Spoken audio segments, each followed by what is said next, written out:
Hello friends, welcome to my channel Padma's hand craft. ఈరోజు వీడియోలో మీకు ఆనెక్స్ బీడ్స్ చైన్ చూపిస్తున్నాను. ఇది కస్టమైజ్డ్, కస్టమర్ ఆర్డర్ పెట్టుకున్నారు. 20 inches length ఆనెక్స్ beads 4mm, sugar beads white. ఇది గోల్డ్ ప్లేటెడ్ లాకెట్ ఇలా వస్తుంది. వాళ్ళు పిక్ పెట్టిన దాంట్లో స్మాల్ బీడ్సే పెట్టమన్నారు. కస్టమర్ రిక్వైర్మెంట్ ప్రకారం మేము ఇక్కడ స్మాల్ బీడ్స్ పెట్టాము. ఈ మోడల్ కనుక మీకు నచ్చినట్లయితే దీంట్లో ఏది కస్టమైజ్ 20 ఇంచెస్ 23 మీ ఇష్ట ప్రకారం పెడతాము. ఇక్కడ హుక్, స్మాల్ హుక్ వస్తుంది. ఇది మేకింగ్లో ఉంది.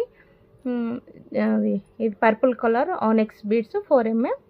చూడండి, ఇలా మీకు దీంట్లో ఏ కలర్ కావాలన్నా కస్టమైజ్డ్ ఉంటుంది. మీకు కనిపిస్తున్న పైన కనిపిస్తున్న వాట్సాప్ నెంబర్కి మీరు మెసేజ్ చేస్తే మీకు ప్రైస్ డీటెయిల్స్ కానీ దీని గురించి ఇంకా వేరే మోడల్స్ కానీ మీరు పిక్ పెట్టినా నేను చేసిస్తాను. నా దగ్గర అవైలబుల్గా ఉంటే అది చేసిస్తాను. Thank you friends. మీకు ఈ వీడియో కనుక నచ్చినట్లయితే లైక్ చేయండి, షేర్ చేయండి, సబ్స్క్రైబ్ చేసుకోండి. పైన ఉన్న వాట్సాప్ నెంబర్కి మెసేజ్ చేయండి. Thank you friends.